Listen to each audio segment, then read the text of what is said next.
Film में कल attack किया, तो इसको आपके साथ में ही है, फिर आपके ऊपर अटैक, इसको आप कैसे देखते हैं? 2 दिन पहले भी वो एडीसी में हुआ है, तो इसको आप कैसे देखते हैं?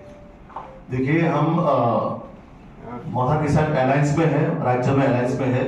हम बार बार बोल रहे हैं कि हम एडीसी में अलायंस नहीं है। वहाँ हमारा लीडर ऑफ अपोजिशन बैठा है मेरे सामने, प्रदेश का उपाध्यक्ष श्री विमोद चाकमा जी। हम एडीसी में अपना अपोजिशन का जो दायित्व है वही निभा रहा है। अभी वो हम लोगों के साथ अलायंस में है, फिर भी हम लोगों को प्रोग्राम करने नहीं दे रहा है, तो इन लोगों का दुर्बलता है, एक प्रमोता का दुर्बलता है। अलायंस में रहते हुए ऐसा करके अटैक कर रहा है। हमने तो आज तक उन लोगों को कभी अटैक नहीं किया, कहीं पर भी उन लोगों को बाधा नहीं डाला। उन लोगों का अगरतला में प्रोग्राम हुआ है, हमने कहीं पर भी उन लोगों को रोक टोक नहीं किया है, ना उनको कोशिश किया है कि रोकने के लिए।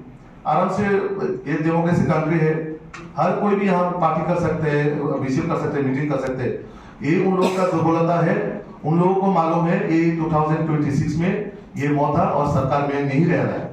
ये 100% तय हो गया और जनता ने चुन लिया कि ये भारतीय जनता पार्टी का सरकार बैठेगा, तो उस डर की वजह से ये सब कर रहा है। तो मैं आप लोगों के माध्यम से उन लोगों को गुजारिश करना चाहता हूँ, गुंडागिरी करके ज्यादा दिन नहीं रहेगा। ये जनवरी तक है, उसके बाद आप लोगों का ये जो दिन है वो समाप्त हो जाएगा।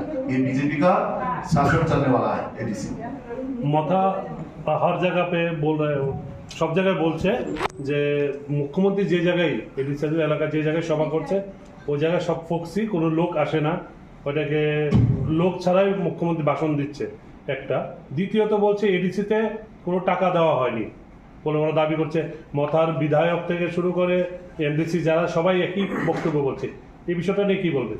প্রথমে মুখ্যমন্ত্রী যে জনসভাকে কেন্দ্র করে ওনাদের যে প্রশ্ন, আমি ক্লিয়ার করে বলতে চাই, আপনারা দেখেছেন বিগত 3-4 মাসে কুমলুং, টাকারজোলা, মান্ডাই, সিমনা, এজামারা, বিশেষ করে রিসেন্টলি 2 দিন আগে যেটা বড় কাঠালে হয়ে গেছে যে যোগদান সভা যদি ফক্সি বা ফেক হয়ে থাকে তাহলে এই লোকগুলো আসলো কই?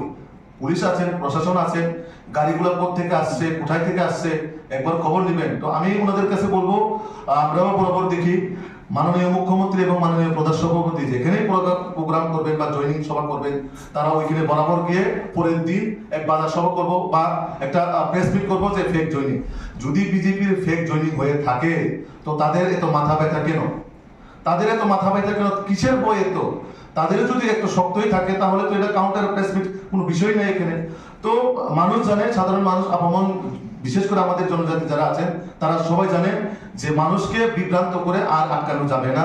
মানুষ এখন সচেতন, এই সচেতনের জন্যই তাদের কাছে লোকগুলা নেই। আমরাও দেখছি এই যে গত 27 ডিসেম্বর আষ্টবলের যে প্রোগ্রাম, সারা রাজ্যের মানুষ দেখেছেন, সারা ভারতবর্ষের মানুষ দেখেছেন, তাদের কত সংখ্যা হয়েছে এখানে।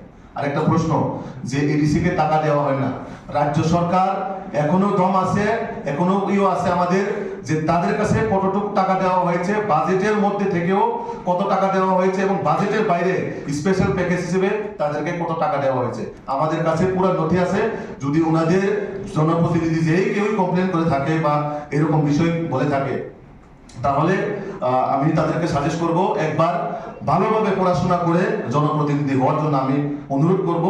ওইটাও এভাবে আনফরচুনেটলি ইলেক্টেড হয়ে আবুল টাবুল কথা বলে মানুষকে বিভ্রান্ত করে কোনো লাভ হবে না। আমাদের ট্রেজারি সিস্টেম আছেন, ফাইন্যান্স ডিপার্টমেন্ট আছেন, আপনারা একবার জেনে নিন কত টাকা দেওয়া হয়েছে, কতটুকু এখন অব্দি এডিসি কে টাকা দেওয়া হয়েছে এবং স্পেশাল প্যাকেজ হিসেবে কত টাকা দেওয়া হয়েছে। তো সুতরাং এইসব কথা বলে মানুষকে বিভ্রান্ত করে কোনো লাভ নেই। তো তারা সময়ে গড়ে আসছে, তার জন্য আবুল টাবুল যখন তখন মন করে না, যেরকম ভাবে মুখে আসছে তাই বলে যাচ্ছে।